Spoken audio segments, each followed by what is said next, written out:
Good Thursday morning. It's a little crazy around here today.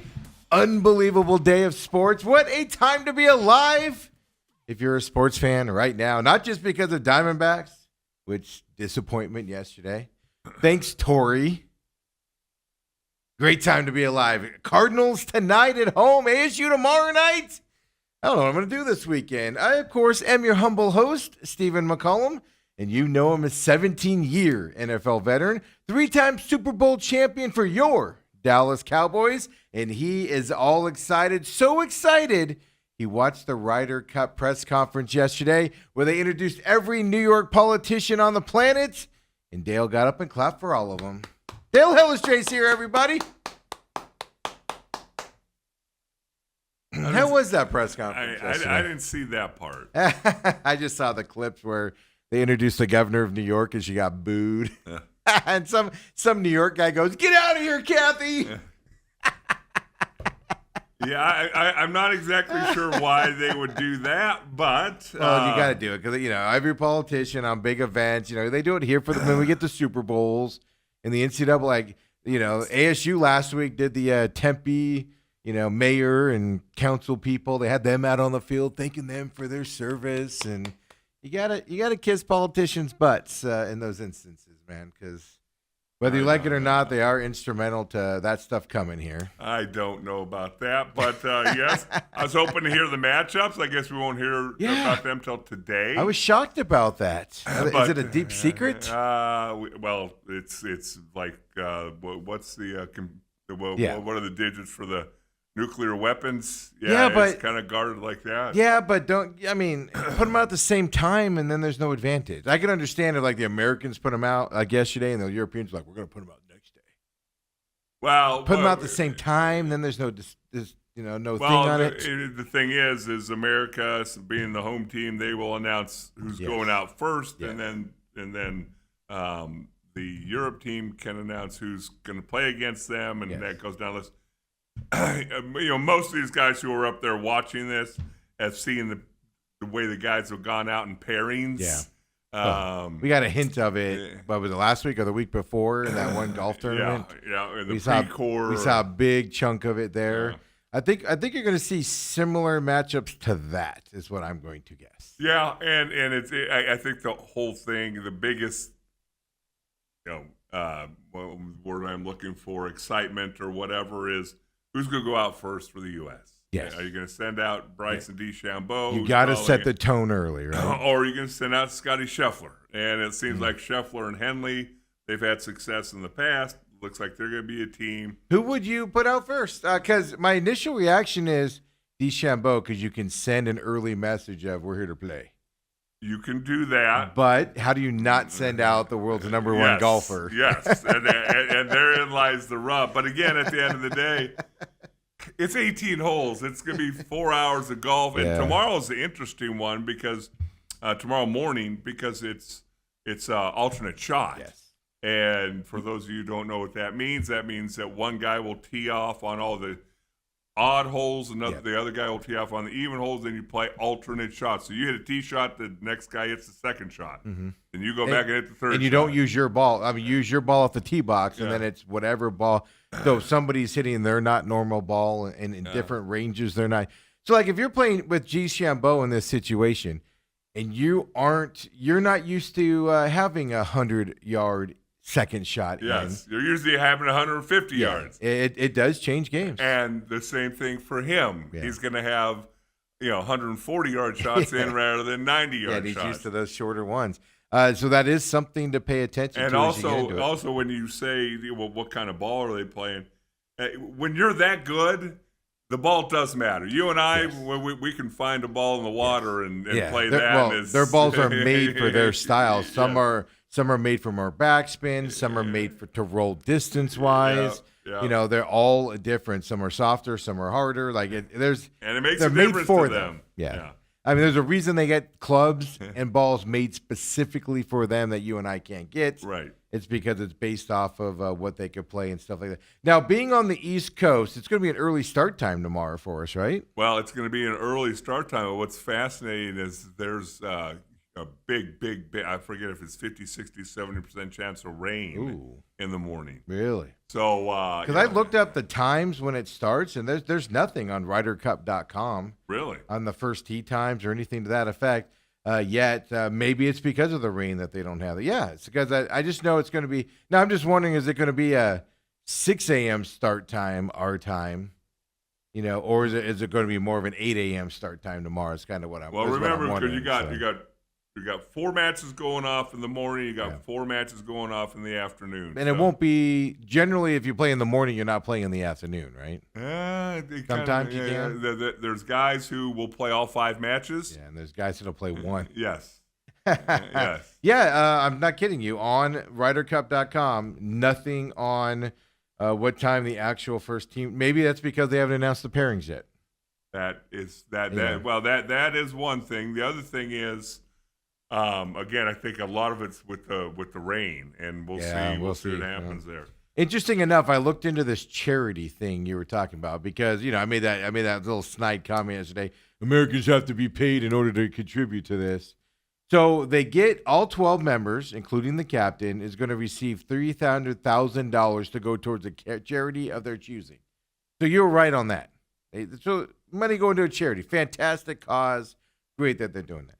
But then they're getting a $200,000 stipend to spend as they wish.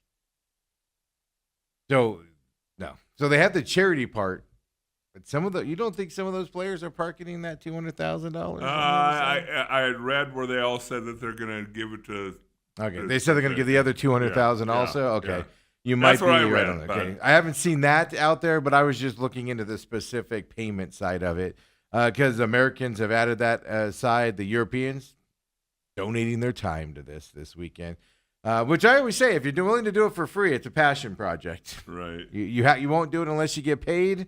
You're there for the wrong reasons, right? For stuff. So like yesterday I saw all this nonsense about all this rain's coming tomorrow, and again, the only people that have a worse batting percentage than baseball players, the weather people. Yes. The only people that get paid money to be wrong all the time. It looks like the rain got here today. Oh, a day early. So it's 40%, 50% chance of rain all day, and then tomorrow, 20% chance early in the morning, and then it clears up Saturday and Sunday. So it might be a wet course to start with. That'll affect pairings as well. And then possible rain on Sunday. Who can play with the? Well, it might be over by Sunday. Somebody might have already won it. It's never over. It's never over till Sunday. But like in Rome, you know what I mean. Yeah, but in Rome 2 years ago, I think there's 12 singles matches. Yeah. I think the United States had to win 10 of them. Yeah. I mean, it was over. That I think wasn't Rome the year where it was like pretty much settled in the first day who was winning that. Well, thing? they won because Europe went out and won the morning matches 4-0. Yeah, something. Yeah. And it was like you dug yourself a huge hole. Mm-hmm. Okay, so here's the clarification. You're 100%. The $200,000 stipend. Hold on. I'm 100% what? Correct. Okay. You kind of brushed over that. 90% correct, maybe? You kind of brushed over. Okay, so I don't know why they phrase it this way. The $300,000 is a payment that goes PGA to a charity in our name of that thing. The $200,000 stipend goes to a charity that the player wants it to go to. Right. So it isn't. So they phrased it weird in the first. I just looked up a different article. So it's strictly for charity, all $500,000. It's just they're giving $200,000 for the players to put it toward a charity. They want to put it towards. Whereas the PGA of America does the $300,000, and they have no say in that. Okay. So that's the difference on that. Yeah. So dumb. Just give it to charities. Just give it to a charity. Hey, can I be a 501c? Hey, well, you could. Yeah, you have to have some cause that a player believes in. Right? Yeah, so there you go. That's what we're looking at. And apparently, they've done this charity thing since like 1990s. I think what they've done is they've upped the amount of money. Yeah. So it was 25 years. The total payment was $200,000. It hasn't gone up since 1999, and so now it's $500,000 for the charity side. So they've always done it. It's just now with the $200,000, I think people were like, "Oh, U.S. players are getting paid now. Yeah. But it's just they just added the extra so players can do their part and things to that effect, which is a disservice because everything I was reading is players are getting paid and Europeans aren't. Yeah. And that apparently isn't true. That was the headlines I saw like Tuesday, Wednesday, and that's why I mentioned it yesterday. So don't believe every headline you read, Steve. Dale's right. Well, I knew I had till Friday to look into it and all of that stuff. So I do like how European captain Luke Darnold said on Monday, and this is where the story came from. This isn't the week to get paid. I feel like if you have those experiences that you remember for the rest of your life, that's worth more than a couple $100,000 in the back of your pocket. So that's where the articles I was seeing the headlines and the stories about were coming, obviously, from that side. Because remember, all these guys are in the top 15 in the world in golf. They make plenty of money. They would be between endorsements and prize money. Now, if they had a Ryder Cup with number 200 to number 212 on the money list, that $200,000 might go, I might need that. My wife, I didn't make enough money for the family, and the wife's a little upset with me this year. So Ryder Cup's coming up. We don't have the I was hoping by today we'd have the pairings, but we don't. We'll get those later today. Of course, tomorrow during the show, we'll probably be talking those first alternate shot rounds going on when we come in. It's got to be started by 8. I got to assume by 8 our time. Now, they can start later because the sun stays out later. Yes. Although it is getting darker earlier right now, but the sun stays out later today for these guys. But we'll obviously talk more about that tomorrow coming up. But the big story around town here is, don't forget, Dale takes off today. Okay, so does his hit. Go ahead. Real quick, the matches will start at 7:10 Eastern time on Friday. 4:10 a.m. our time. Yeah. So the first round matches might be over. They'll be over during the show. Yes. Yeah, so we'll have an idea where we are. Are you getting up early to watch it? I'm not. I have it taped, and I'll watch them via the. You're gonna come in tomorrow and be like, I haven't watched it yet. Don't tell me. We're not gonna talk about it. I will not be getting up that early because I've got it's not going to be a late night tonight. The nice thing about NFL games are they're packed into a 3.5 hour window. For the most part, 4 hours at the most. And it's what the kickoff at 5:20. 5:20. Yeah, man, that's the problem getting there. Yeah. 5:20 start time here. So I'll probably be home 10, maybe 11, depending on traffic afterwards. Well, depends if you stadium. Stop at Texas Roadhouse, your taco place.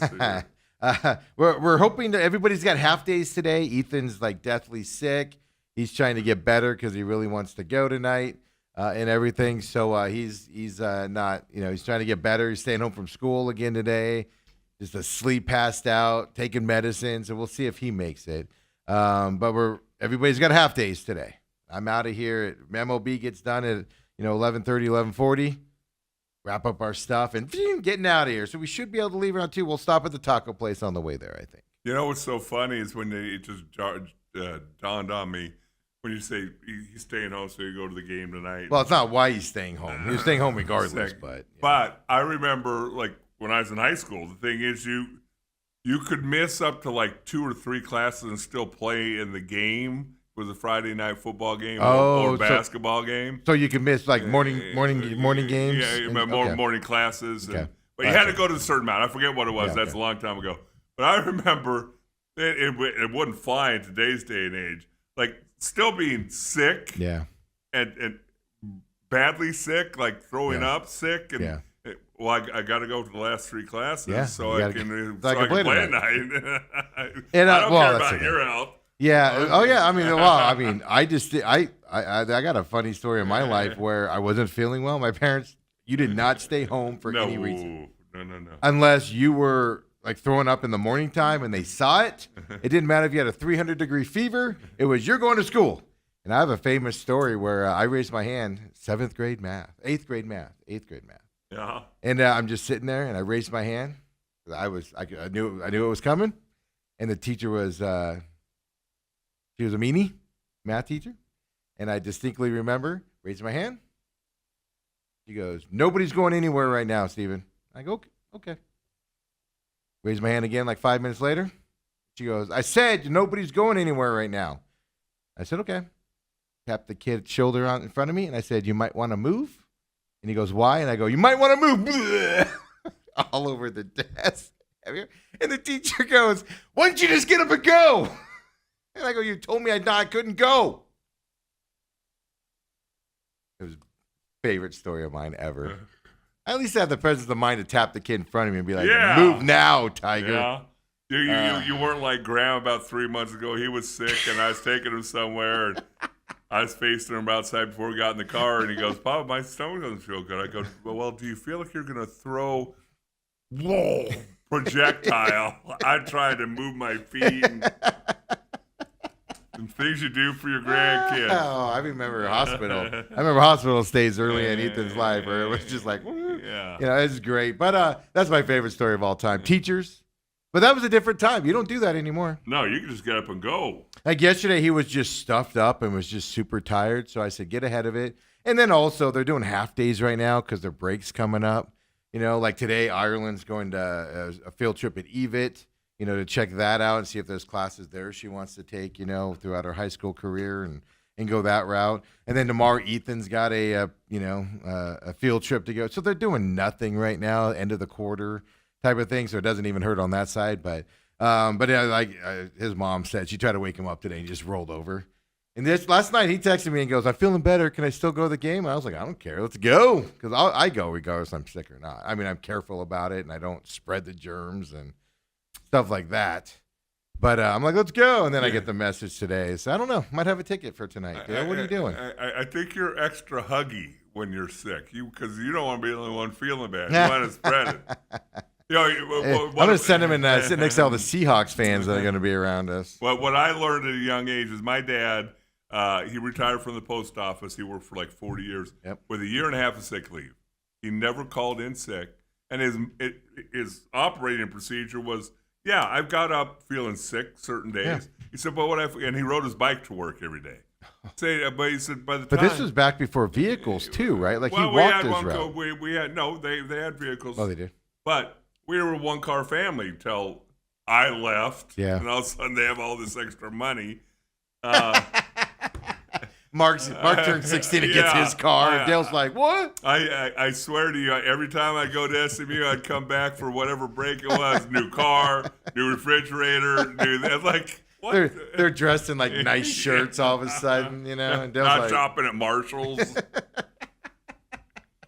But his mode of operation was, hey, most of the time when I get on my bike and I ride to work, by the time I get there, I'm feeling better. Or I could lay around and feel sick all day long. That's always been my philosophy when I'm not feeling well, is I can't just lay around unless like you get like the bad. Right. There's a few times every few years where I get hit with whatever that is, and it's like you can't function. You just need to sleep all day. But if I'm just sitting around awake and just feeling I'd rather get up and go do something. Now I'm careful with it. I'm not gonna go to the gym and things like that and breathe on people, etc. But you gotta move around. Yeah, back then people sweat it out. Back then, because seriously, when I told people, I've played many football games with the flu. I've thrown up on the field. And I've had people go, "Weren't you worried about the other guy getting him sick?" I said, if you think I gave one iota about the guy, let's be honest about it. Nobody cared about getting other people sick until 2020. Yes. That changed the perspective. Before that, I mean, when I was a kid, it was a big deal to get 100% attendance in school. You got rewards. You got big rewards. Yep. And that meant you went to school multiple times sick. Like I said, that's the true story. Yeah. I wasn't feeling well that morning. I remember the day really well. I wasn't feeling well. I missed like a week after that, because part of it was I was embarrassed, of course. Because nowadays I'd be proud of that. I'm pretty proud of that story now. But I just remember the teacher going, "Why didn't you get up and go?" I just looked at her like, "Are you nuts?" Now my memory's gone because that was 40 years ago, 30, 35 years ago. But I mean, she was a little short, stubby teacher, and I always envisioned her when I saw Monsters Inc. Do you ever see Monsters Inc? The lady. Yes. The lady with the glasses, and she's all, in charge of everything. I think that's what she looked like. But it might just be me putting Monsters Inc. into that. 30 years later. Are you going to out her name just like the wrong coach? That's the thing. I don't remember her name, but I remember what she looks like and everything. I remember the day. I can literally, like right now, I'm envisioning the day. I know the kid that sat in front of me. I remember his name. I remember what he looks like. I remember his reaction when I said, hey, you might want to move. And he wouldn't move at first. He was like, what? And I was like, move. It was dripping off the desk. Oh, stop. It was so great. Stop. Speaking of things that make you sick. Oh, no. Dale takes off today and goes to KUPD, does his hit over there. Lou comes in. He's coming in remote today at 9 o'clock. UFC this weekend. Obviously, NFL talk with him coming up. Where's Lou? I don't know. He just said, I didn't ask. I felt that it wasn't my business. He just requested a remote day. It is your business. He's not here. Oh, he's here, but he's not here. I have a suspicion. So his house is getting remodeled, so he's out in the West Valley. I have a suspicion it's a hard drive to get places from where he's at. He's in the far West Valley now. Yeah. Normally he's right up the road. So not just here, but his commercial office is over here and stuff like that. So he might have a meeting or something that afterwards. But right. I didn't ask Dale. It's none of my business. He's coming on. That's the important thing in our eyes. Next time I'll grill him. But that's happening today. And then also, did Torey Lovello cost the Arizona Diamondbacks their playoff spot last night? Or is he the reason that they still have a chance? Reds lost. Mets lost yesterday. Diamondbacks go into this game. Your best hitters at the plate. You have a guy on second. You have Corbin Carroll coming up. You have Marte coming up, Then you have Corbin Carroll coming up after him. And you bunt Perdomo. And he does his job. He moves the guy over, but you give up an out. And then you strand the guy at third. I've never been a fan of take the play out of your best player's hands. Take the bat. Well, in this instance, the bat. Yeah. But in any situation, you give it to your best players in the best moments and let them do what they need to do to be great out there. And last night, I feel Torey Lovello. In real time, I was thinking this. This isn't knowing how the game ended. I don't care what analytics say, Torey. I don't care what anybody says. The best shortstop in baseball right now by every statistic. Being nationally recognized as an MVP candidate right now, Perdomo. Your RBI leader on the team. The guy that's literally a night before. Huge hit to win you the game. In a late inning situation. And you bunt and take. But here's the problem. It's not just bunting Perdomo and he moves the guy over. Then you got first and second open with Marte and Carroll coming up. Then you're taking the bat out of their hands as well because the Dodgers don't have to pitch to them. On top of it. Just unbelievable managing in that situation. End up losing the game. Because analytics told you to.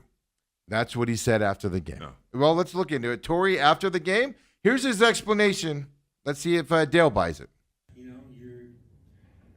The analytics says to bunt, and I haven't bunted, and it hasn't worked. I have bunted, it hasn't worked. I've not bunted, it's worked, and I've bunted and it's worked. It's just how it happens.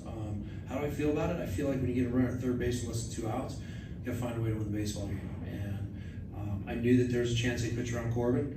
I knew there's a chance they load the bases with Gabby, but we had some things in place. We secured some things in place that we felt like we were going to score a run with Jake at the plate. We just didn't do it. We didn't execute. Yeah, it's cut fastball up and in, and that's right where Abner throws the ball. We just missed the spot. So Abner's strength matches his limitation, and we just didn't execute. So those are the little things I'm talking about when we don't execute. So I was really getting ready for Edmund. I know I haven't hitting right-handed. That's what we all know. And I felt like Abner's been throwing the ball well. He deserved that opportunity. He put the ball where we wanted. We just missed the spot. So he did a couple things there, right? But I just don't buy the explanation. Analytics say you bunt there. Analytics, I don't get it. Analytics, here's my issue with analytics. And I understand it has a place. Now it seems like in every sport. It has a place. Absolutely. But it can't be the end-all. It can help you make decisions. But it if you're coming up and you get that runner on second base and it's your eighth batter and he's your whatever, your shortstop, your catcher, he's batting 184 or whatever. Yeah, maybe try and lay down a bunt. Yeah, I mean, if that's McCarthy, if that's McCann, if that's Tawa, lay down the bunt. Barossa, Baraja, anybody, name anybody on this team. Except for those top three guys. Except for three guys, you put them up there because they've shown time and time again that they can make the play to get that run across the plate. Yes, and so that's where analytics doesn't say, it doesn't take that. If you have these certain batting averages plus these certain players, you bunt. Yeah. If you if your top four guys, because I'd probably include Moreno in there. Yeah, but which was the next guy up as DH. So it was Perdomo, Marte, Carroll, and Moreno. You with first and second open, you're taking the bat out of their spot. They don't have to pitch to them. They don't have to pitch to get a hit or to strike out at that point because you have first and second open. And he even says there, I know they're probably going to move around Carroll. That was the decision in that play in the real moment that was missed in that whole situation. And obviously if you want, but then you heard him say there, sometimes your bunt it works, sometimes it doesn't. Remember the other time it didn't work? He took the bat out of McCann's hand and put ADC out there. That's not the place you put ADC. You put the veteran in there that just needs to get the ball to the outfield, put the bat on the ball, and move that runner up. And he took that guy out and put a guy that's a power hitter or strikeout guy in there, a young kid. That was the wrong move at that time as well. The one time it did work, Dale, he left McCann in there. McCann laid down the bunt and got the runner over the other day. Right. The two times it's failed, he's taken the bat out of the guy that should have the bat and ready to go on that. That's the two reasons it's failed. It hasn't failed because of just bad luck. It hasn't failed because of any of that. It's failed because you refuse to let your good players do what the good players need to do. That's why two of them have failed. That's why the one worked, was you gave your person the best chance to be successful. That's where I get infuriated. And that excuse after the game was absolute trash by Torey Lovullo trying to justify that.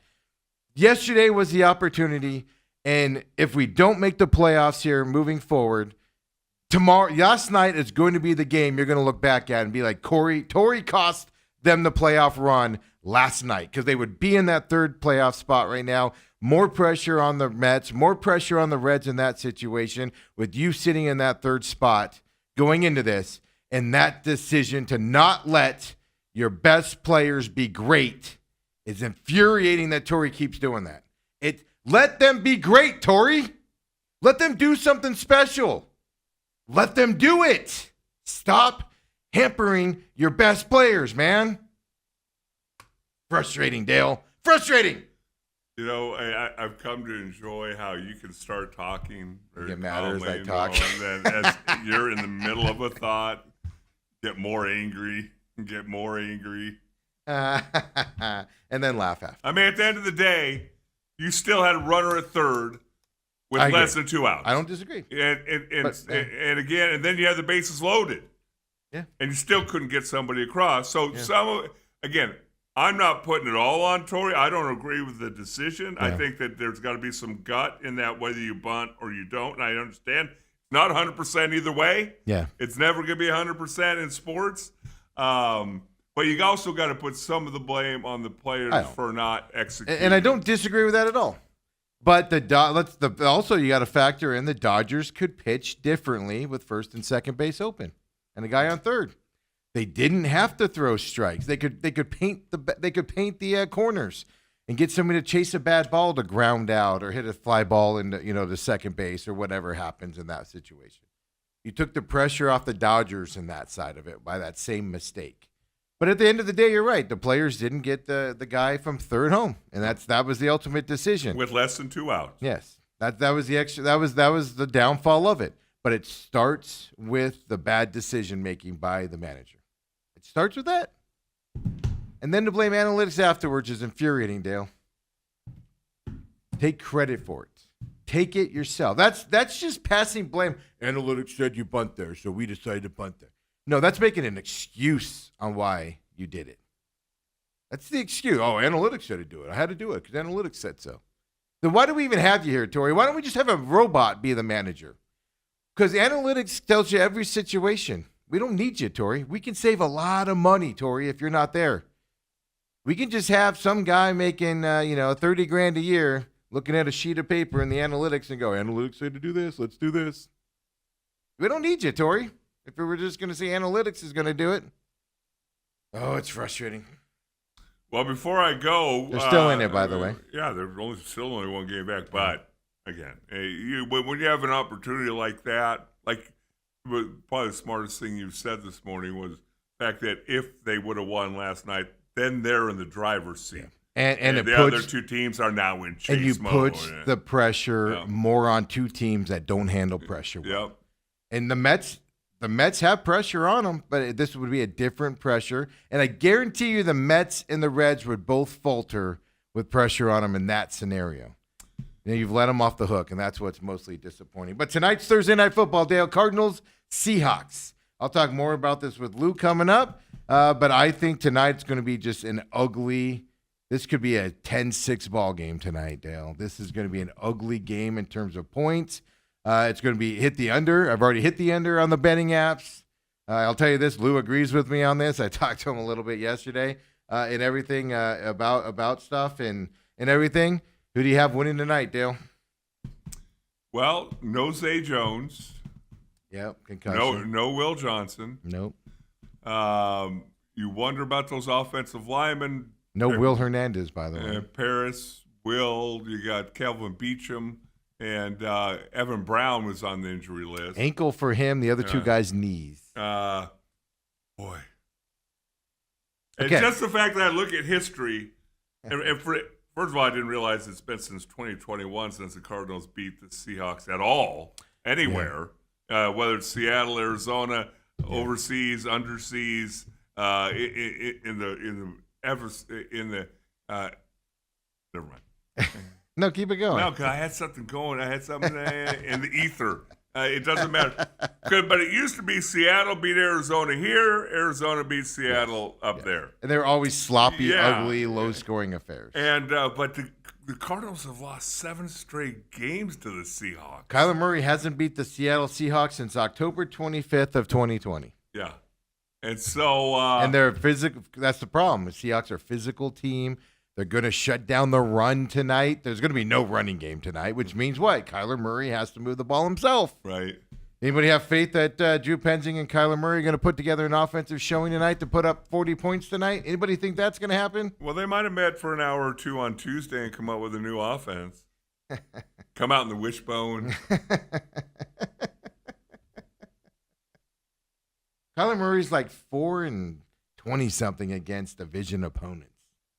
That's Also. not that doesn't bode well. No, that's the one thing you need to win to get to the playoffs. I don't have a good feeling about tonight's game.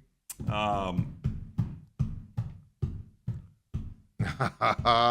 going to be a slugfest. I'm not kidding. I'm going to this game expecting like a 10-6 and somebody winning this game with a field goal toward the end of it. I think that since you're forcing me, I'm gonna pick the Seahawks. Yeah, it's going to be one of our games tonight as well. Okay, I had a feeling. I was hoping you'd go Cardinals. I think it's a Thursday night on the road. I just don't have faith in Drew Penzing's offensive acumen. I don't think they're going to put together a passing game side. The running game is going to be non-existent tonight for the Cardinals. I don't have faith in the Seahawks offense. Yes, they put up a lot of points against the Saints last week. The Cardinals defense will keep them in this game. So can the Cardinals put something together? This game's going to come down to a late one. It's going to be an ugly slop fest. The talk after this game is going to be how disgusting this game is to watch and why it was on Thursday Night Football. Wow. Just because it's going to be a slugger knocker, whatever the word is on this. Slobber knocker. It's not because the teams are going to play bad. It's going to be because it's a Thursday night. Teams aren't ready to play. Seattle moved over here. I am leaning Seahawks tonight, but just to be different, Dale, I'm going to go ahead and pick the Cardinals to win this late tonight with like a field goal or something. Okay. They get their emotions back here at home, is what I'll go with. But this is a pick 'em, to be honest with you. Tonight into this game. If this was a Sunday game, it'd be completely different. I think the loss of James Conner in this game is more huge because Seattle's defense's number one job is to stop the run. They're like, we'll stop the run. We'll worry about everything else. And you lost James Conner. Trey Benson will do good. 4 days isn't enough time to switch this offense around without James Conner. You lost your second best receiver, or maybe your best receiver. Zay Jones. And 4 days is not enough time to put together a successful game plan tonight against the Seattle defense. It's just not. It doesn't mean they won't be in the game. The defense will keep them into the game, I believe. It's not going to be a blowout, I don't believe. It's just whoever can put something together at the end. I'll go Cardinals. I think Kyler Murray and them can do enough to win it if it's a low-scoring game. I don't have faith in the Seahawks offense either, so we'll see where it goes. But that's my thoughts tonight, Dale. Do you Seahawks? I'll go Cardinals tonight. It's a pick 'em. To be honest with you, probably shouldn't even pick this game because it's that close of a game to go on that. So, all right, Diamondbacks 12:40 today, Dale. We come in tomorrow. We'll be talking with you. We'll be talking obviously Ryder Cup, Cardinals victory tonight, in my opinion. And how does Torrey blow this 12:40 start today for the Diamondbacks? Well, isn't it Yamamoto on the mound today? Yamamoto today, the Dodgers' best pitcher. Mm-hmm. Consistently best pitcher today as well. But it's Gallen. Well, I know.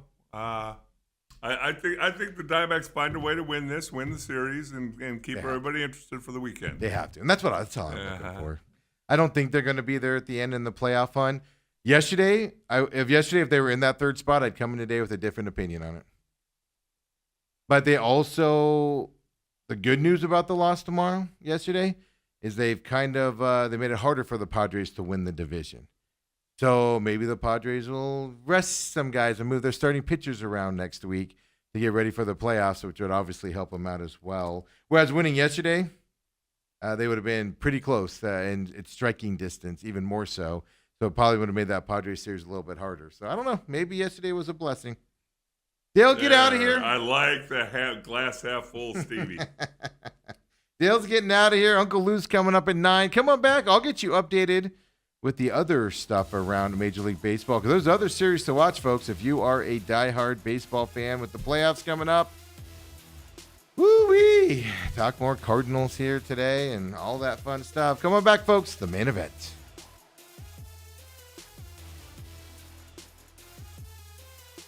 After all of that, Dale's walking out the door, and he says, "Hey, did you hear? You can't drive in the HOV lane anymore. Yeah, as of October 1st. So Dale's just giving me good news left and right here today, folks, out there. Yeah, I know. October 1st.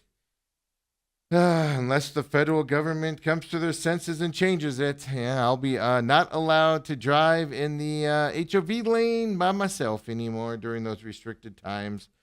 I'll be I'll have to drive with all y'all outside of that side as well. So that's the news Dale gives me as I'm walking out. I already knew it was coming, but Dale just did that to upset me some more after Torrey's deal last night there as well. So that's what Dale does to me around here, folks, right? Of course, we started off here with Torrey's decision last night. Just disappointment. They had the game and an opportunity to take that third spot, put the extra pressure on the Mets and the Reds.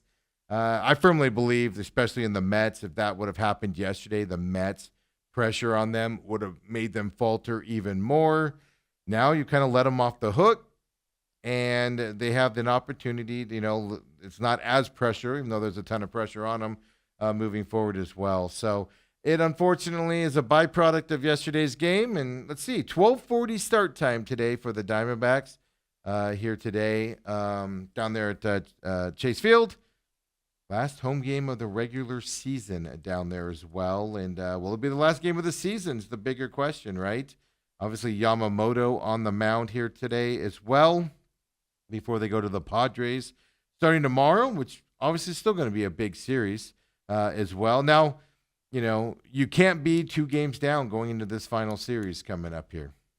So whatever happens today, you've got to do whatever you need to do to be 1 game out from the Mets.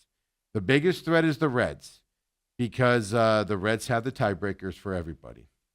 And Even though the Mets have the tiebreaker here, you can make up a 1-game and a 3-game series if the Mets falter from that side. So Yamamoto, and this is the disappointing side, right? Jalen Beeks, bullpen game here for your Arizona Diamondbacks. I know I said before the break Gallon's on the mound. I knew that wasn't correct because I knew it was a bullpen game. I just don't want to face the reality that just like their World Series run, Diamondbacks have to rely on a bullpen game, in big-time moments. And that's what we're set with here as Diamondbacks fans and what we have to deal with. And it's just disappointing here on the side. So, Jalen Beeks, everybody, on the mound.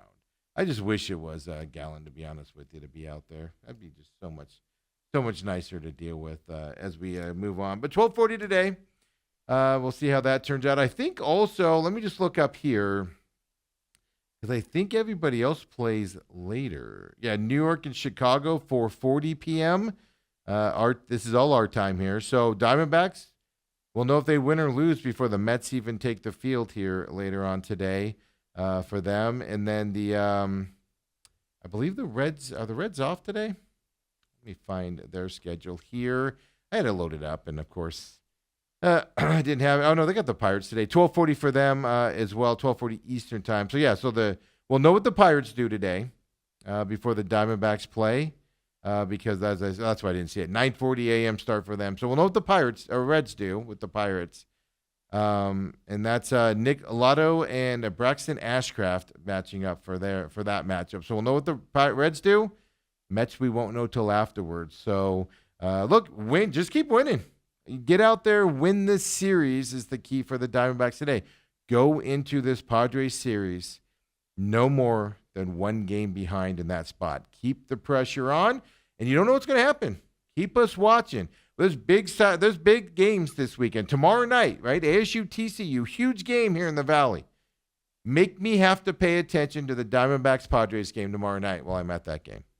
This weekend, lots of big-time Saturday football action. Make me watch the Diamondbacks and Padres. Sunday, NFL. I got to watch NFL without the consideration of the Cardinals game. Make me pay attention to the last day of the season, Diamondbacks. That would be fantastic. Win or lose, whether you get in or not, that'll be fantastic in some place we didn't think we'd be at earlier this year. Throw up the NL wildcard standings here for me real quick, just to make sure. I already told you, Diamondbacks 1 game out still. Mets have that spot. Cincinnati Reds also 1 game back in that position for them. So you're battling 2 guys. You have to win. It's out of your control. You lose. They lose. It doesn't hurt you. Like yesterday, didn't hurt them. It just didn't help them. And it makes it even more important to win moving forward. Because if everybody loses out, you're 1 game out the rest of the year. If everybody else loses and you lose the rest of your games, well, you're going to finish 1 game out of the wild card. So you just have to win and then just hope some other teams, the Marlins actually have moved some pitching around to kind of attack the Mets here, right? Their star player, they moved back in their lineup, so he will pitch against the Mets instead of pitching before this Mets series. So it's not like the Mets are going into this without facing some good pitching and things to that effect. So, this could go your way. Yesterday was just a huge opportunity at that point. I told you yesterday about games we're paying attention to. Otherwise, I don't have the graphs for these here, but I mean, Blue Jays, Yankees, both clinch playoff roles here. But that AL East is still up for grabs. It is a tie right now to who can win that division. They're both 90 and 68 on the season. So, baseball fans, playoffs are here right now, this weekend, for these teams. Yankees and Blue Jays trying to win that division. They both clinch playoff spots. Boston at Toronto today, 4:07 p.m. our time for that. And then you've got, of course, Yankees at home against the White Sox, 4:05 p.m. for that game as well. So, look, Boston's still trying to stay alive in the wild card race up there. They're obviously not going to be in the division side of things. But Red Sox are in the wild card right now. They're in that second spot ahead of the Detroit Tigers. Probably going to clinch it, but So Toronto has obviously a harder game today than the Yankees do for that battle as they are tied there in that AL East for them. AL Central, I told you yesterday, right? Tigers are officially 1 game behind the Cleveland Indians. 15 and a half games up a month ago, the Tigers were. Cleveland is now a game up in this division. I'm a firm believer of if you go from a high position and falter like this, you just lose momentum and you're probably going to go. I do think Cleveland's going to win that division and advance to the playoffs. Tigers are going to lose out and not make it. Now, the question is, are the Tigers going to get into the wild card, when they get to that point? So AL East, AL Central, things to pay attention to for you guys that we're in playoff mode with those two divisions. AL West, of course, Mariners already won that division. So that is locked up for them. Good for the Seattle Mariners. I root for the Mariners, and I hope good for them. Obviously, Suarez and Naylor are there. A fun team to watch from that perspective there for the Mariners. On the AL wild card, as I said, Boston hasn't, Yankees are in no matter what, and Blue Jays are in no matter what. So whoever doesn't win that division gets into the playoffs of the wild card. Boston Red Sox are 2 games up right now on the Detroit Tigers for that last spot. Boston Red Sox are going to get in, probably, unless they lose 4 in a row and somebody else picks it up. They're probably going to get in as a wild card as well. That final spot, like I said, Detroit Tigers are in that final wild card spot, even when they're a game behind the Cleveland Indians. The Astros are a game behind. It's going to be an interesting deal. Detroit Tigers are 1-9 in their last 10 games. Right, lost 8 in a row for them. They have faltered beyond belief. Now, they faltered, and Cleveland's been on fire, right, to kind of match that side of it. And, can Detroit hang on with that big meltdown that they've had? Tons of pressure on them. They lost the division. They're down one game right now. Can they get back up there? Absolutely. They can still win it. It's just they're playing terrible. And it's a big slide. I just worry about, can they snap out of it? Can Houston catch them and get into the playoffs is the big question here in the wild card side of things there in the American League side. So lots of things left to go with 4 games left in the season from that side.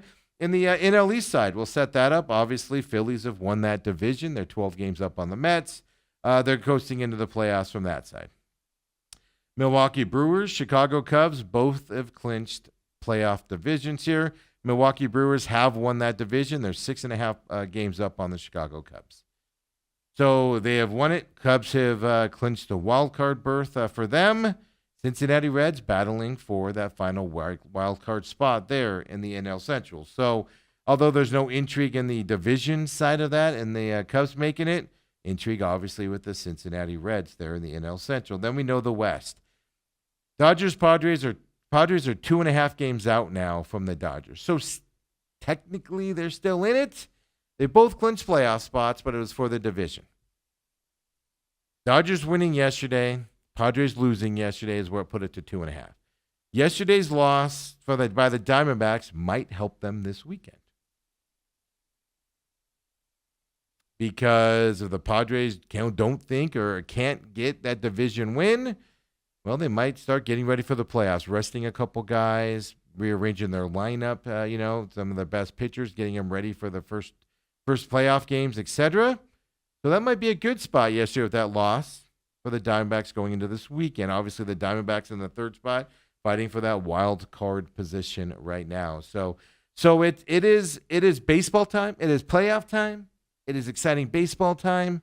And if you're a baseball fan, there's plenty for you to go and find out there in terms of what to watch. And and my MLB package is pretty funny. Like, I pay for it, and I'm all into it at the beginning of the season for like the first month and a half. I watch a lot of stuff. Then when football starts, then during the season, I'll watch a lot of East Coast games because they come on early, right? So I'll watch a lot of Yankees, some Red Sox. Anytime a good pitcher like Skeens pitches, I'll tune into those types. I've been watching the Reds a lot this year. And then when football season starts, my MLB package kind of dies down a little bit. And they're probably like, where are you at, kid? And then this time of year, it's always a game on. Just always a game on. Diamondbacks at 12:40. I'm going to turn the Pirates on here at 9:40 while we wrap up the show with Lou. And then when I'm getting ready for McCollum on Business, I'll have the game on. I'm not going to lie to you. I'll have it on during McCollum on Business, watching the Pirates. Obviously, turn over to the Diamondbacks now.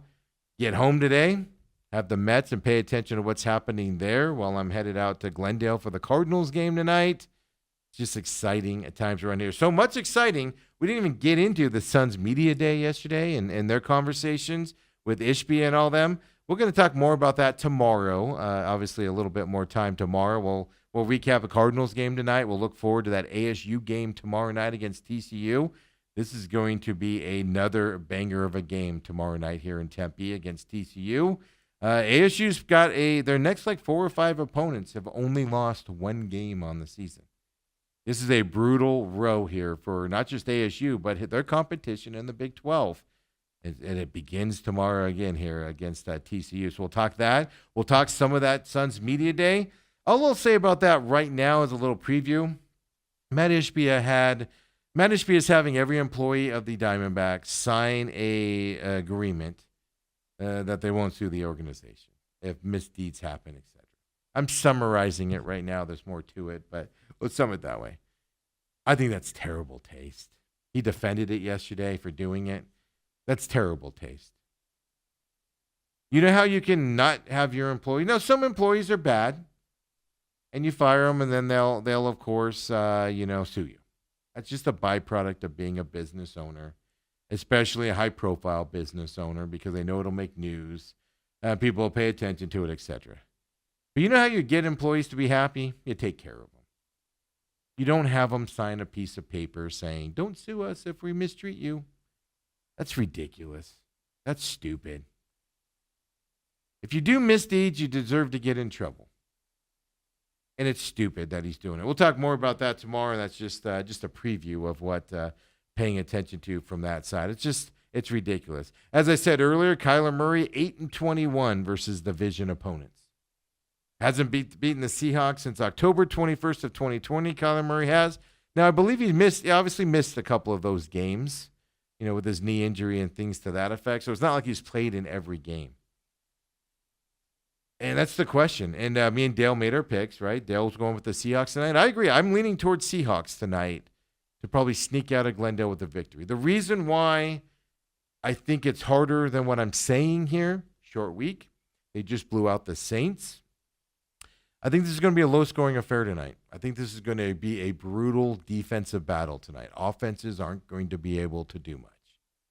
So it's going to come down to coaching, decision-making. I don't know if I have faith in Sam Darnold and that Seahawks offense to convert on plays on offensive side. Does a defense step up tonight and get a turnover or something to win this game? Obviously, late field goal type of a situation. That's how I see it going. And the road team on Thursday Night Football struggle, folks. They struggle. So it'll be interesting to see what happens here. I'm going with the Cardinals in our official picks right now over the Seahawks.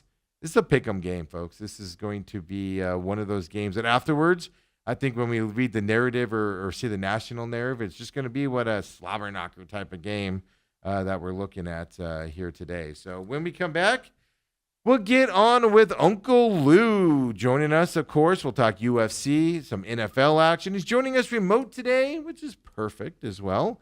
Lots to talk about, folks, including tonight's Thursday Night Football game. So come on back and join us here, second hour, main event with Uncle Lou.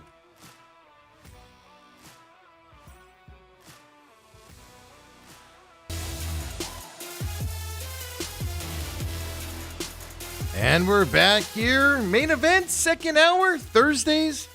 Me and Uncle Lou joins us. And Lou, you're right here on cue. Look at you go, man. And he's got the light in his eyes from the shade. I was going to mention that to you.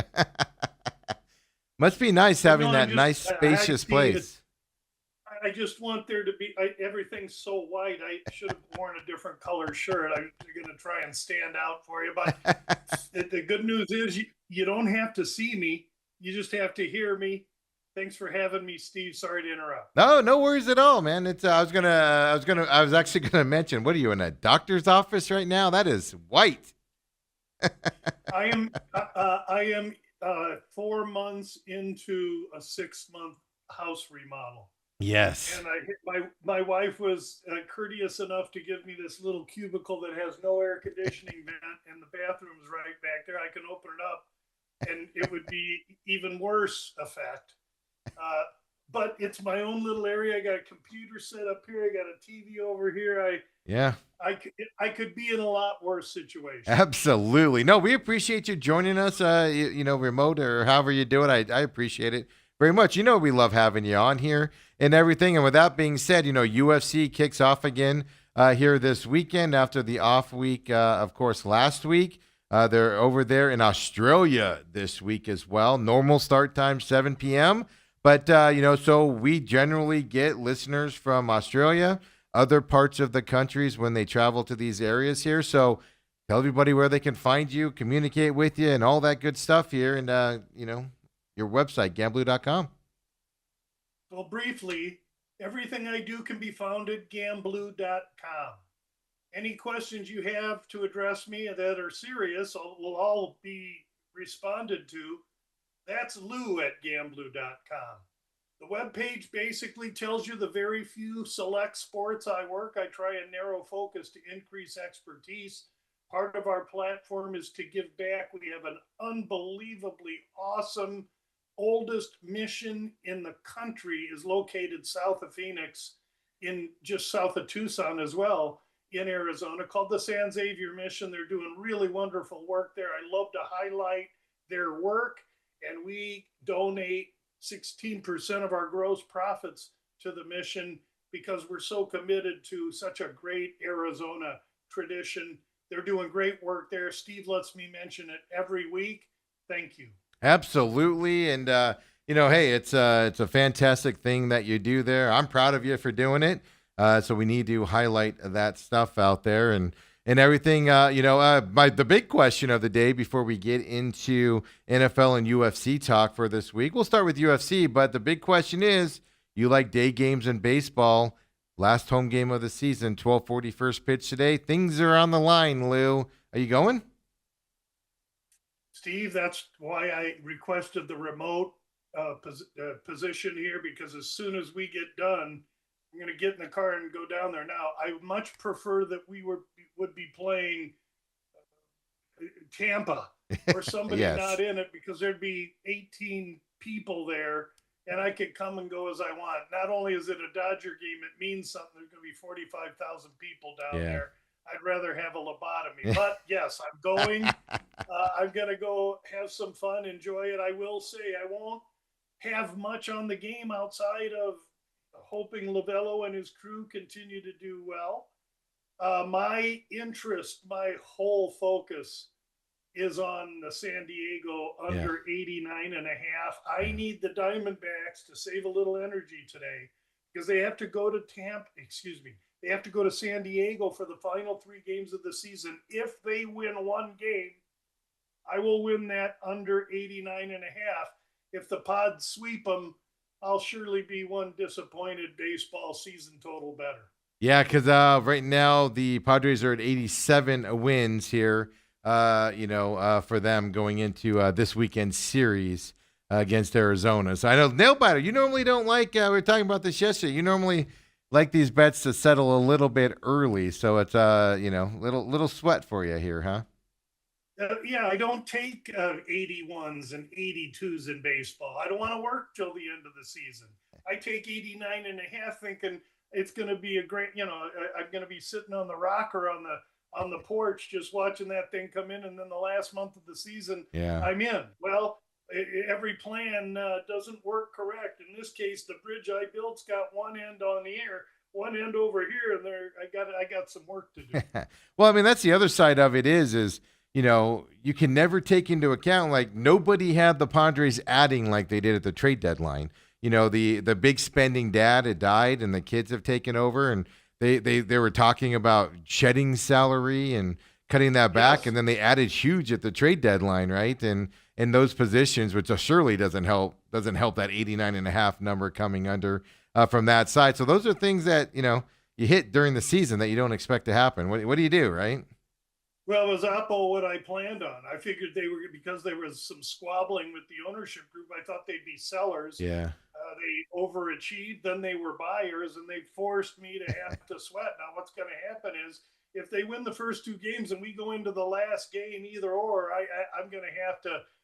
I have a tremendous interest in the under San Diego. So if it gets to that last game, I may have to get cute and maybe minimize I was going to say, winning hedge it. or losses. Yeah, hedge it a little bit, right? Yeah, I call that covering part of the Okay. bet. I'll take some of it away, maybe less exposure, especially. But I'm figuring Lovello and the Serpientes are going to go out to San Diego and spit some venom at those Padres. Yeah, well, that's what I was saying before you came on there at the end. I mean, as bad as that Diamondback loss was yesterday, where they didn't get to that third spot with everybody else losing, they actually helped their cause this weekend because Padres are now 2.5 back behind the Dodgers, going into this weekend series. So, the farther the If the Padres are Dodgers- out, the more they might rearrange some things, if they can't win that division. So maybe we got some help yesterday, even though that was a bad loss. Yeah, I know there's layers to this. And baseball is awesome. One other thing I'll want to say to you is that the UFC and NFL are really important in the fall. But the integrity of the playoff baseball bet is more stringent. It's a higher Okay. intensity than Okay. regular season football and UFC. And for that reason, I'll pay great attention to these playoffs, especially understanding how wide open this whole thing is. I just want the regular season to end. Let's understand who's in, how they situate in the bracket, and then I'll have some thoughts and ideas soon because baseball going to turn right around, start these playoffs as early as next week. I think they start Tuesday, if I remember correctly. It's Tuesday or Wednesday. I think it's Tuesday, but it starts immediately on the wild card round on that side of things. So, just a fun time of year and just a lot of excitement. Nobody expected the Diamondbacks to be in. Like, I just expected to be covering the Cardinals game tonight. Wake up today and it's like, oh man, we got to fit Diamondbacks in here. Suns had media day yesterday. It's packed on what we got to deal with right now, and it's all because the Diamondbacks are still in this, and we didn't think they'd be there. So it's fantastic, at least from a fan standpoint, right? Coming into that, and then you got the UFC this weekend. Perth, Australia here, 14 fights, right, coming up this weekend, and a lot of people from that area fighting this weekend. Obviously, down there in Australia. Give us an overview of this weekend's fights here in Australia. Yeah, 14 fights, and 13 of them you got an Aussie or a New Zealander against somebody that's shipped in. And in an ideal sense, the UFC paints the picture for several of these talented locals to be in advantageous positions, or they give them advantageous setups. A striker, maybe they'll give another striker. They won't necessarily give them a wrestler like we're going to see in the main event. But what my job is to do is try and find a little value in an underdog or two.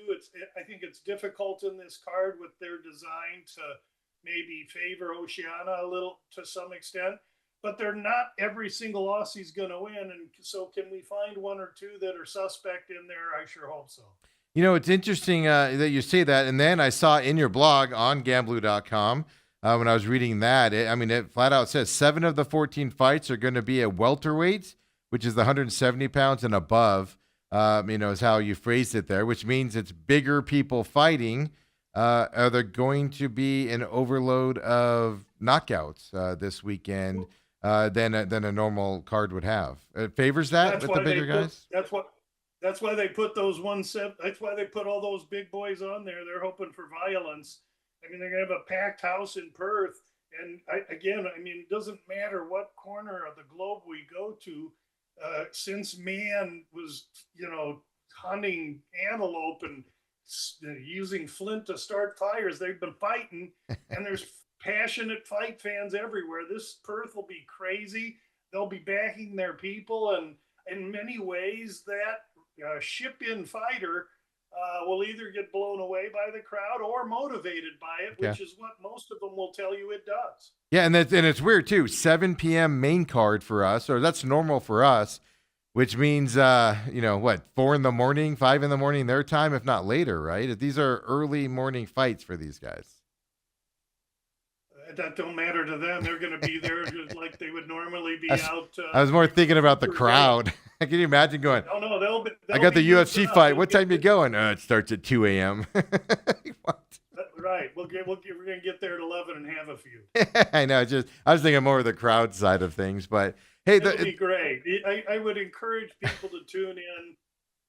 You'll get the Aussie crowd is great. And why? Because they're somewhat like the European crowd. You're going to hear chants and singing, and they'll be very, very active. It's really worth it to check out.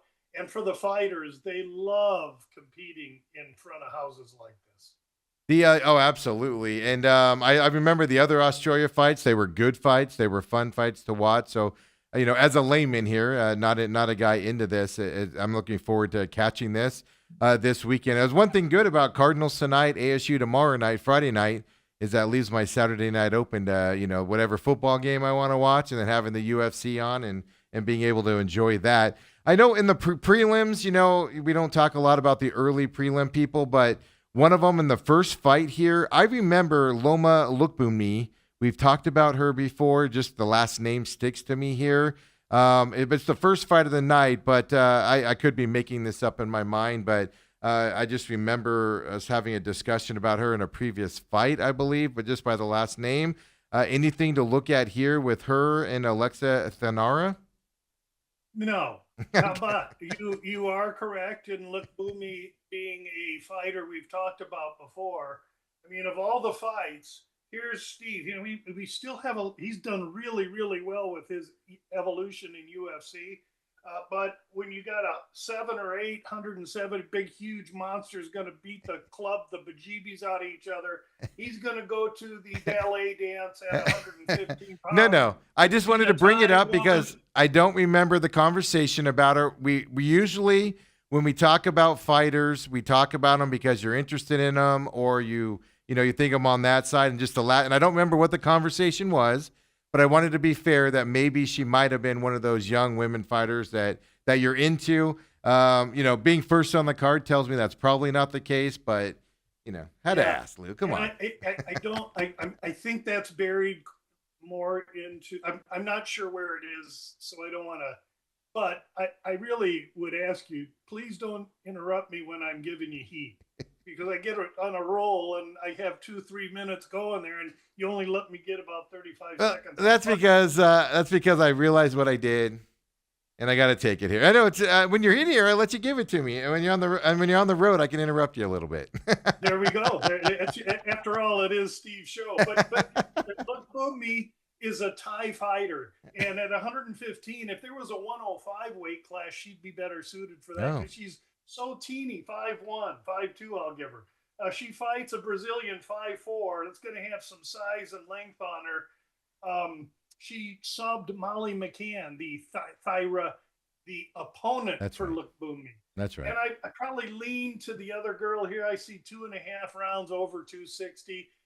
This is, I say this all the time. This is go make your sandwich kind of fight. There's other fights in here I'm interested in trying to make money. That one, again, is really not one I've totally focused on. Yeah, no, and I didn't expect you to. It was just more specifically on the fighter. All right, I'm done. Embarrassing myself, Lou. There's a lot of shadow pictures here on these fights, for the prelims. Yeah. So I'm going to leave it to you here. I don't know any of these other prelim people in here at all. So I'm going to leave it to you to tell me. I know we have the fight before the main event's a light heavyweight bout for that, but I'm going to leave it to you in the prelim so I don't embarrass myself again on guys' fights that we should pay attention to on the prelims. Are you on the UFC page, I am, Steve? yeah. Because that's everything's changed. Okay. The co-main event you're looking at is no longer. Okay. But let's stay focused here on the prelims, which is a great question because there are a couple spots, I think. And the first one is Aussie Jamie Mullarkey, 155-pound lightweight fighter, going to take on a ship-in from Peru, Ronaldo Bedoya. Bedoya has lost his first 3 UFC fights, but he's got heart and he's a decent fighter. He opens -160. Mullarkey, a little taller, a little older, about the same reach, these guys, Mullarkey and Aussie. However, he he's been finished numerous times, and he's a little bit chinny, but he's very aggressive, and he's going to take the fight right to Bedoya. He's going to be desperate, and I think Bedoya is going to be desperate too. Here's a fight, like I say, where Malarkey opens -160. Now it's way closer to a pick'em. It's -112 Malarkey. Bedoya is -108 right now on draft. We use DraftKings here at the show for the UFC early here in these fights. So so basically a pick'em. That's a big change. That is a big change, and I agree with the change. I think Bedoya going to find him. Here's one of the fights where I think the Aussie could be suspect. The next one we're going to look at is at middleweight. That's 185 pounds. And if you look up, you're going to see a guy named Petroski, who's from Philly, and he's a vice grip wrestler, grappler, got experience, and that's his key thing over the local Aussie who's named Roston. Now, Roston going to be 3 inches taller, 4 years younger, has a huge reach advantage, and he's a stand-up striker. And provided he can keep this up and at distance, he could carve up Petroski like a Christmas goose. The issue is Petroski going to be Ray Nitschke, Ray Lewis, or just, I can't name a modern linebacker now because I can't, one isn't on the end of my tongue. But the bottom line is Petroski has to minimize that distance, get his head on Roston's chest, push him into the corner, and make this an ugly brawl up tight and in close. And where this fight takes place going to tell us who has it. Roston opens like a +185. He's come way down, and I get it.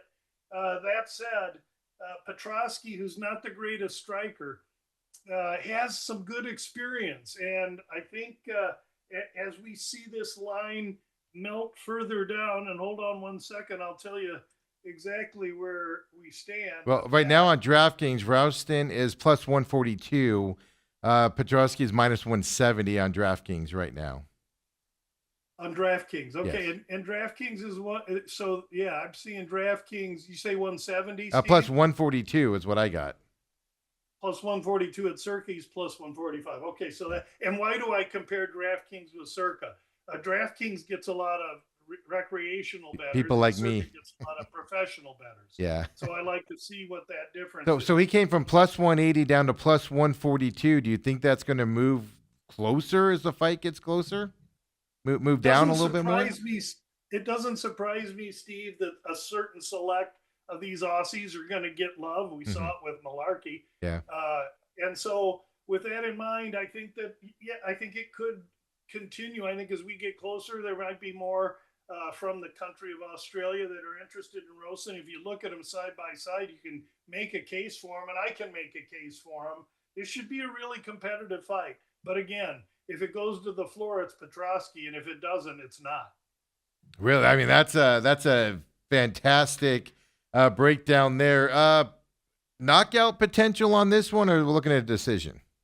If it stays standing, there's knockout potential for Austin, and that's why Petroski can't stand out there and let him have his way. Now, the next fight we're going to talk about, we're going to drop down one weight division to welterweight, 170 pounds. This one's going to be a Jim Dandy because the local is the dog.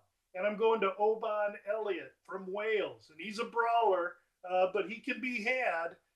He is coming off a KO loss. He's got a striking advantage here, very aggressive. He opens -130. I'm seeing him at about there now. He fights this kid from Australia, Mike Califf. Mike Califf going to be just a touch taller, a little bit longer. He's a southpaw, and this could be the best fight of the night. Ms. Califf knows that Oban Elliott comes with pedigree and on the bounce off a loss, and this could be a great opportunity for Ms. Califf to upset. And when I took him the other day, he was plus money, and I'm looking right now that he's at DraftKings +100. +100, and if you shop elsewhere, DraftKings the only one that got a +100 left. So if you're interested in Mike Califf, I would go ahead and jump him now at the even money. Like I say, open plus money. Yeah, so if DraftKings is the only one that has him plus, Circa and them have him switched over to the negative side. That I'm guessing that means That means they're DraftKings. betting him. That means DraftKings is going to go to that negative side at some point too, most likely. I don't, Correct? who know, I don't, you don't, I don't know. I don't make those assumptions. I just read the lines. But Yeah, but that's what I mean. People are betting him, so that means that it's going to people are keep betting moving. that local, yeah. Okay, exactly. So for that side from McAuliffe there. So in the prelims there, and you said that could possibly be the best fight of the night. So definitely tune in for that one, is what you're saying. Yeah, and then let's finally, quickly, I want to talk about the heavyweight fight because that's on the prelims. Justin Tafa, who's really a tough Aussie slugger, singularly dimensioned, fighting this guy, Louis Sutherland, that's making his debut from England. Little action coming in on Sutherland. He's the taller, younger, bigger fighter. He doesn't have the experience. So I think it's worth a little pizza money and lunch money bet on Louis Sutherland here. I think that he can have his way with this guy Tafa that ain't really that good, but has power. Yeah, I mean that's basically a pick 'em. Tafa's minus 118, Sutherland's minus 102 right now, and over under 1.5 on this minus 160. That tells me they're looking for a knockout here. You always have to tell them minus 160 to what side? To the to the overside. Sorry, yeah. Yeah, thank you, Lou. Thank you. Yeah, and I think these two dudes are going to just go out there like two rams on the side of the hill slamming it. That under could be in play. Yeah. Okay. Yeah. Exactly. So not a lot of defense in this one. It's just battle it out and see who wins. This is you hear the chairs moving, in the auditorium, and everybody looks back, and there's two dudes, just barreling it. I love the description.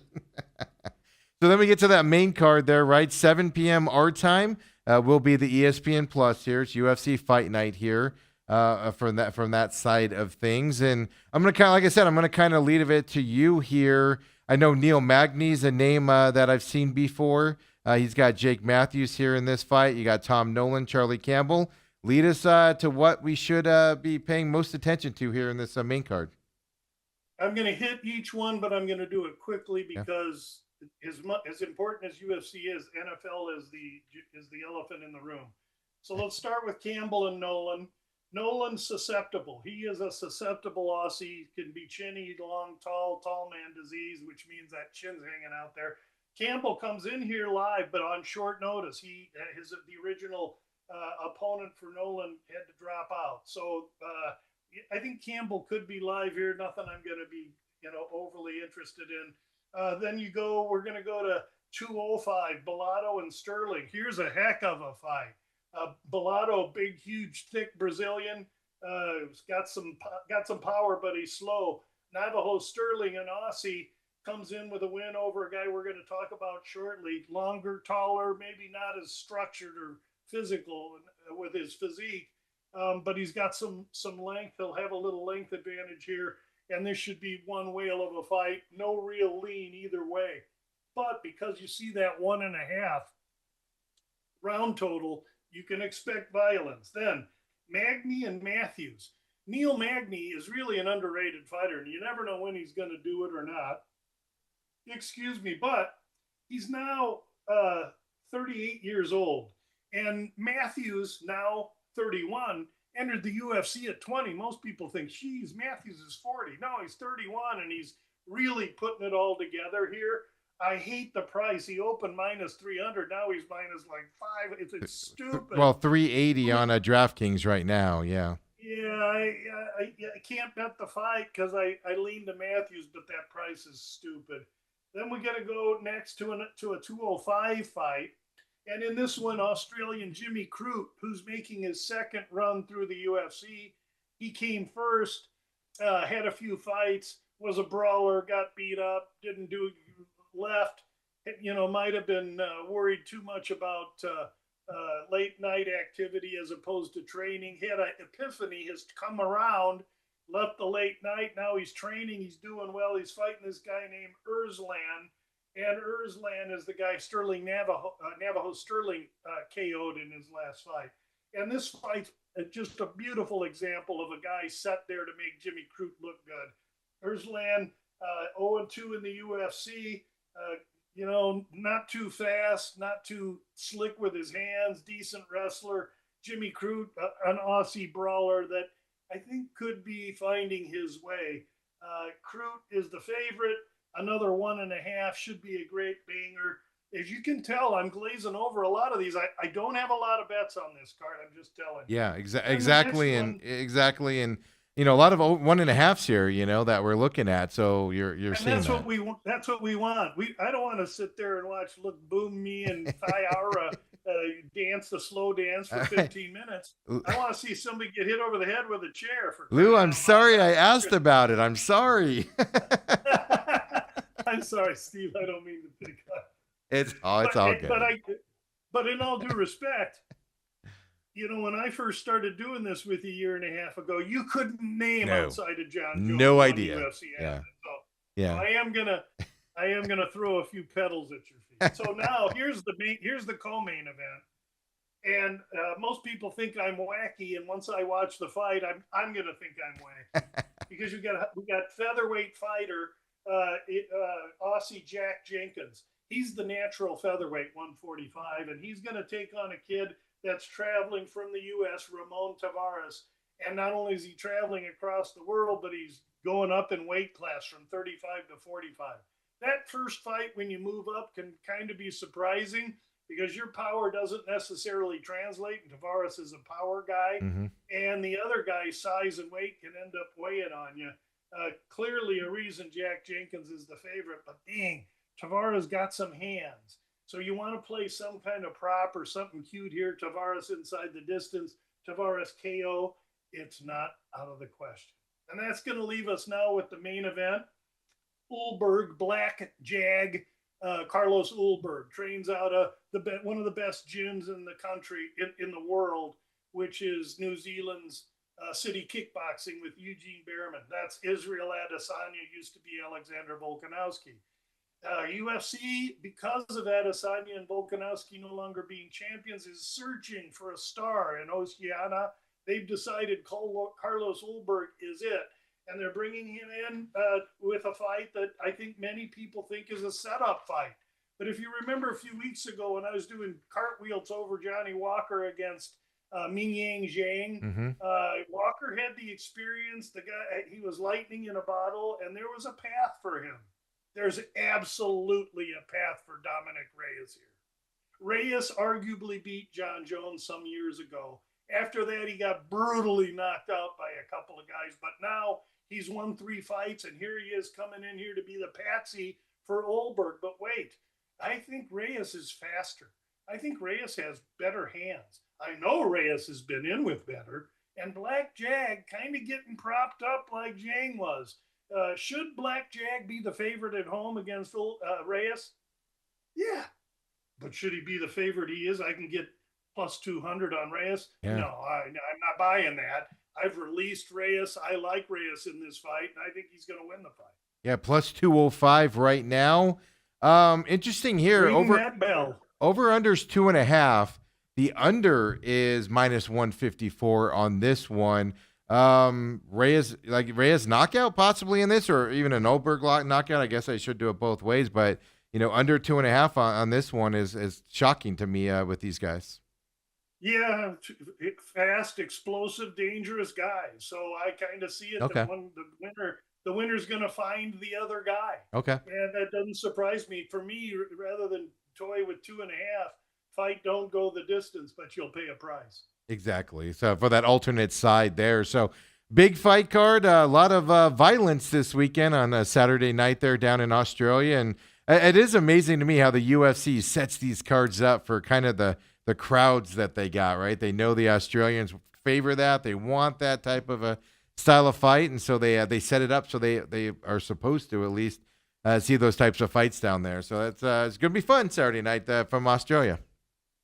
Eminent domain. The UFC is going everywhere they can to expand their brand. Fighting is the oldest art form outside of prostitution in the history of the world. And though we'll never get rid of prostitution, we're never going to get rid of good, clean, competitive fights. And I know a lot about fights. Fortunately, I know very little about the other art forms. When we come back, that's going to be your last words on this subject here, Lou. When we come back here, we'll get into the NFL. Obviously, Thursday night football tonight, Cardinals, Seahawks. I talked a little bit about Lou about this yesterday. I have an inkling on it. I told you guys my thoughts on the game. Low scoring. We'll get Lou's thoughts on that as well going in tonight. And, of course, big games this weekend. Let's get into it with Lou coming up here on the main event. Come on back, folks.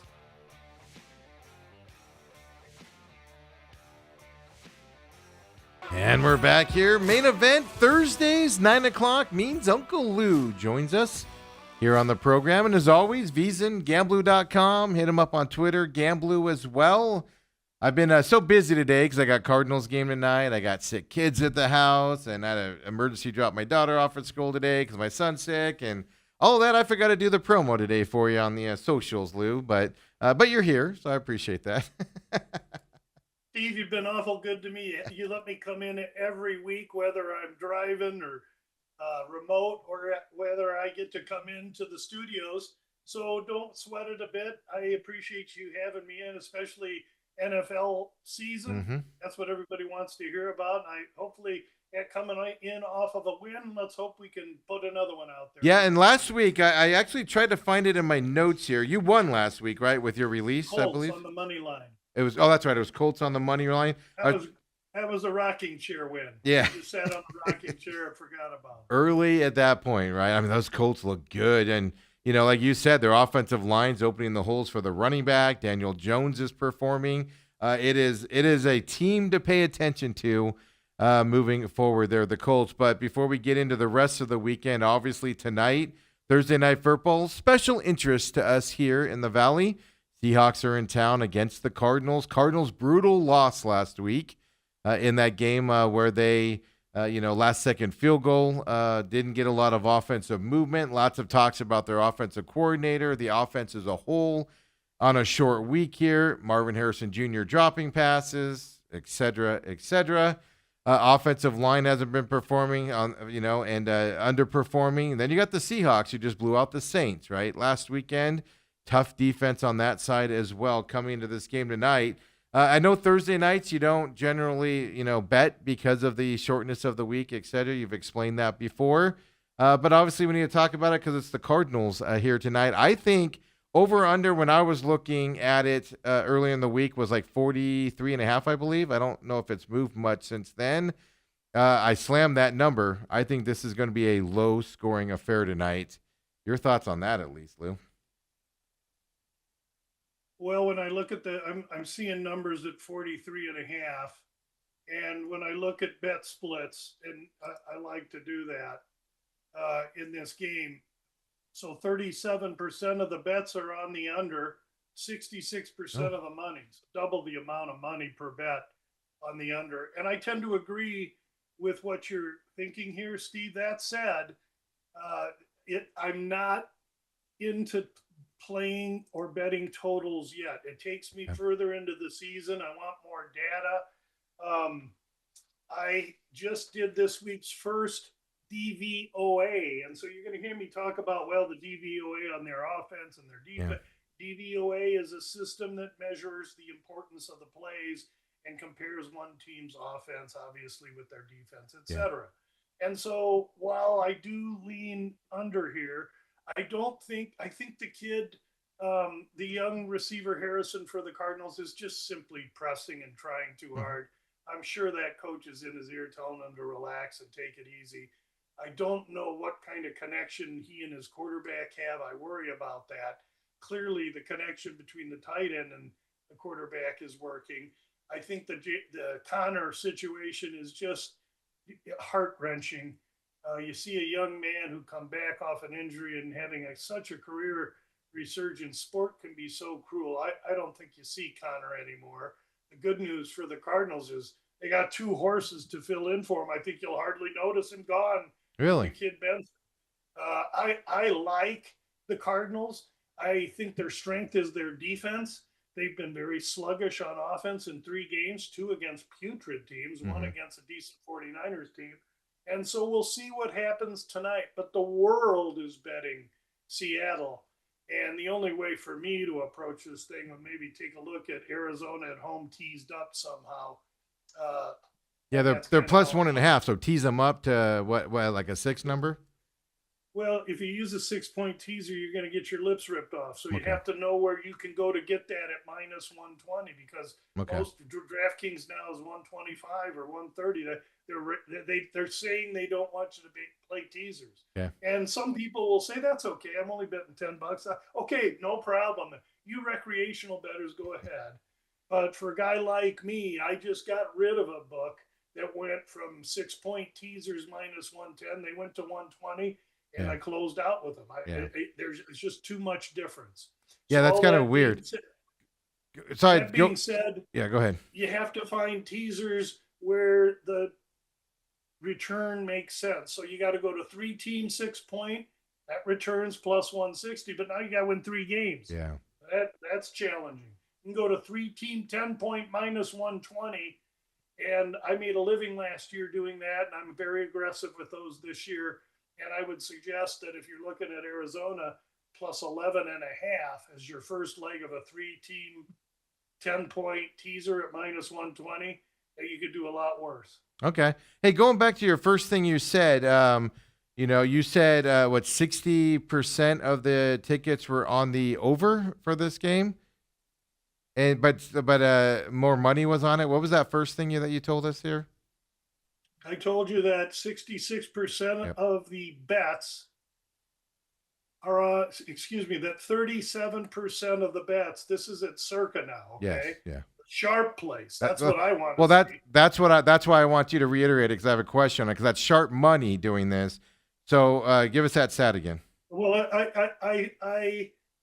I project it to be sharp money because I see 37% of the bets, but 66% of the money. Yeah. What I can say for certain is that the bigger bets are coming in on that under because 63% of the bets are coming in on the over. That's way more bets, Yeah. but only 34% Yeah. of the money. That's a big disparity. Mr. so- 11 and Mr. 22. Yeah.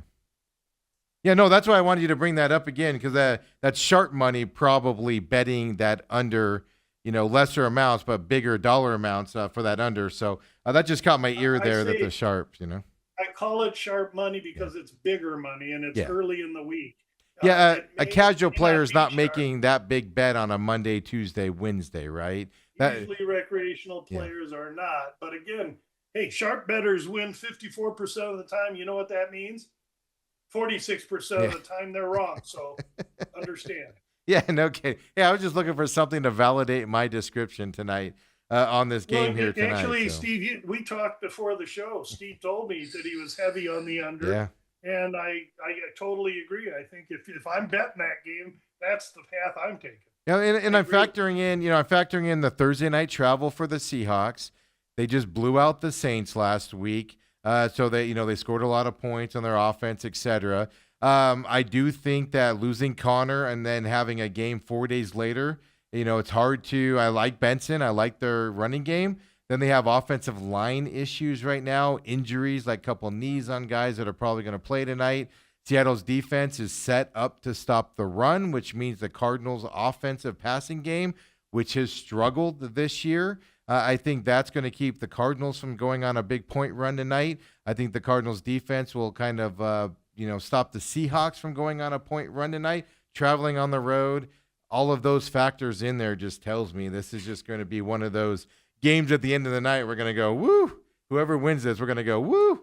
That was a heck of a game to sneak out of here with. So, and it's because it's a Thursday night game is why I'm so prevalent on that. No, I think everything you said makes total sense. I agree. The first time I think you've ever said that And you're to not me, going Lou. to hear that a lot on this show, folks. I mean, mark down that we're gonna steal that out because I don't think you've ever said that That's to the me end before. of the Lou on the show. 2-1 ball game tonight, 5:15 kickoff there, Prime Video, and I think they play it locally here too on one of the channels. But there's other games this weekend. A lot of thoughts about. I mean, we saw last week Carson Wentz get in there for the Vikings. With JJ McCarthy out, and we've seen the Steelers play this year as well. I'm just curious on this and just how betting's going on the Vikings going into this game against the Steelers and Aaron Rodgers and their 2-1 record with Carson Wentz is a quarterback. He didn't play suspectably well last week with that Vikings victory, but did enough to, of course, to not hurt him out there. So how are the Vikings betting going right now with this quarterback situation?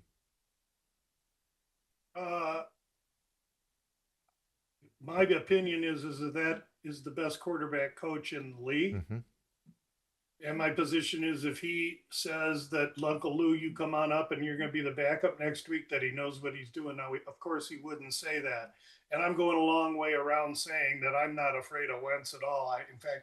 He went and got Wentz. He went and got Darnold a year ago and put him in.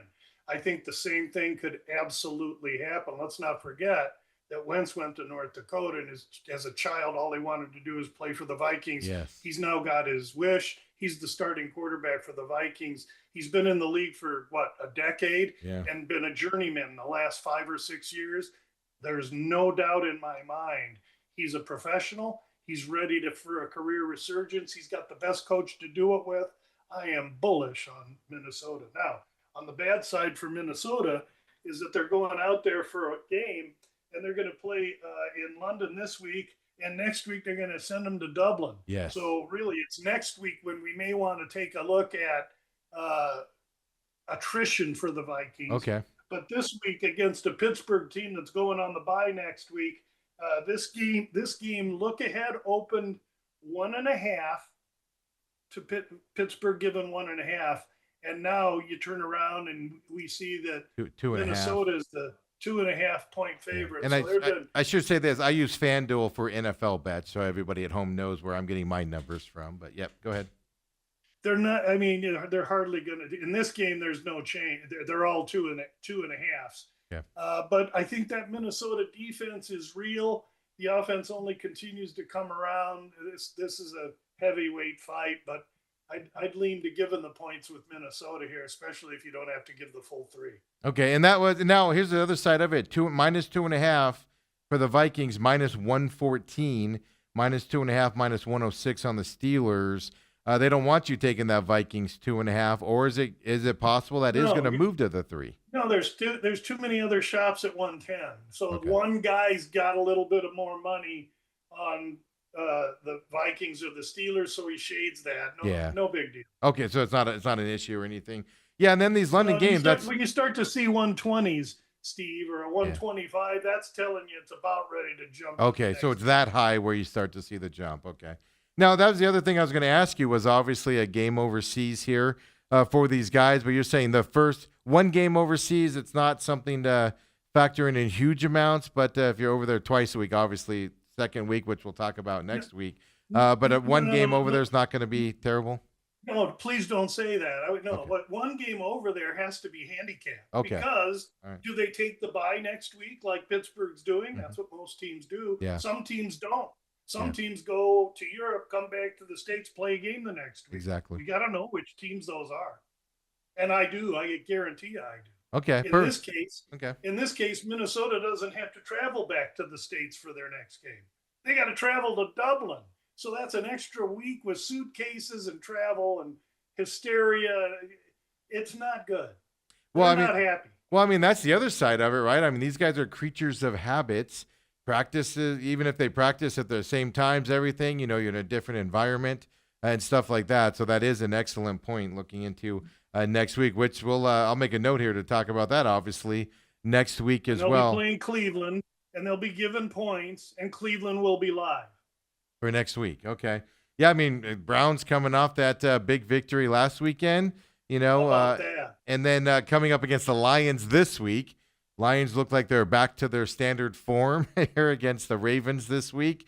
From that perspective, are people leaning on the Browns a little bit right now? I imagine on this, the overreaction is Lions are going to dominate this game based off of the performance against the Ravens here, even though the Browns had that big win last week.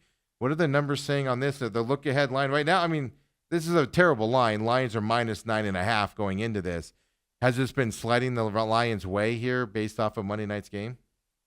No, it was 9.5 last week in the look ahead. You can see some 10s out there for Cleveland, and add a 10 I think Cleveland's good. I think in order to get it, though, you're going to have to wait because John Q is going to be betting Detroit like they know the final score, but they won't get to that till Saturday night after they got their brains beat out in college football. Yeah, absolutely. Commanders, Falcons also this weekend. You know, Jaden Daniels, some health issues with him. Falcons, another disappointing start to their season. They just fired a wide receiver coach, making some changes on that side of things. Obviously, I'm assuming the public is high on the Commanders this year, still early on. But overall, I know a lot of people were high on the Falcons going into the season. Are we seeing some betting from the look-ahead lines to these games? Are we seeing people kind of abandoning the Falcons here early in the season? Yeah, that's exactly what we're seeing. This was a look-ahead line of pick, and so you can see now Washington's 1.5 at DraftKings and FanDuel. Yeah. And they're at 1 at Circa, and they're dead pick 'em 0 at the Sportsbook, another sharp joint. So what that tells me is that you're going to see some Washington action. I like Atlanta in the game, and my suggestion is to wait right before kickoff to see how many points you can get at Atlanta, and they could easily be at 1.5 or 2.5. The second leg of a 6-point teaser that you would tie to Arizona, but rather the 10-point teaser that you got with Arizona. And now you hook Atlanta in at 11.5 on a 45 total. That'd be a solid second leg too. Okay, perfect. From that side, it's amazing, right? We're in week 4 of the NFL season. So, I consider this the last week where we kind of know what teams are after this week. There's still some changes, but teams are using this as their preseason leading up to it. So this is the week we start to see true teams out there. So something to watch. But another team, they're going up against a bad team in the Titans.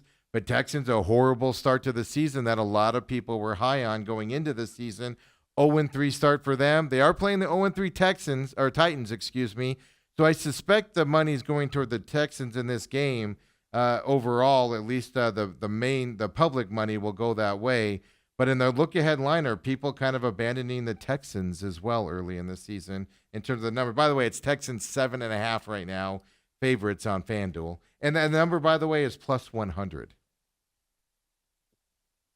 The people are abandoning Houston as fast as they're abandoning Tennessee. This is a division game. It looks like a lot of points. I think Houston covers this number in the first half. They're going to blow the doors off. Tennessee. That's what shocked me about this number is, Titans are plus 7.5, minus 122.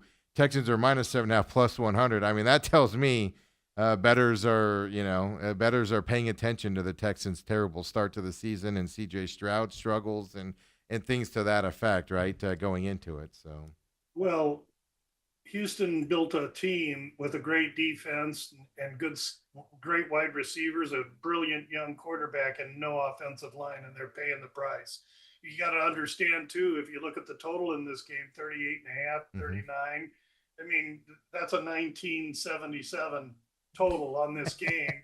And, I mean, this game looks to me like 13-3 Houston.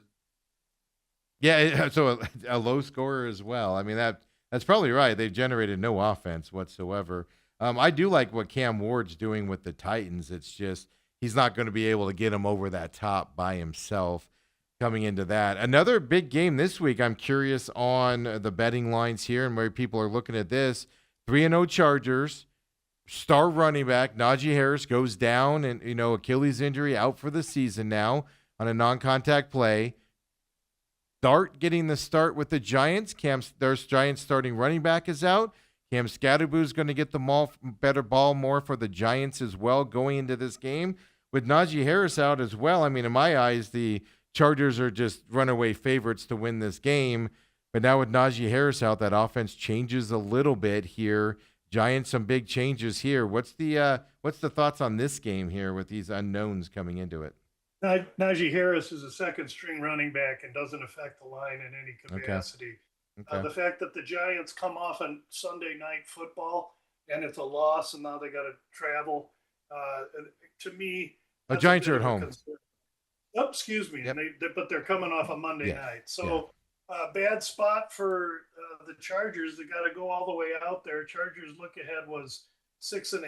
Now we can kind of see some 6s because there might be hope for the new quarterback for the Giants.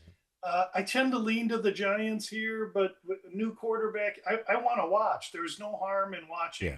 The bookmakers have to put lines and totals on every game, and I get to Yes. pick which ones I can choose. Yeah. I want to choose the ones I think I have advantage on. I sense no advantage in this game, but I would lean to the Giants if a guy could plug his nose. I mean, again, this is a water cooler bet. Go into the water cooler at work, tell them you're betting the Giants. When they laugh you out, you Yeah. got yourself a I do think the Giants offense is going to run better with Jackson Dart.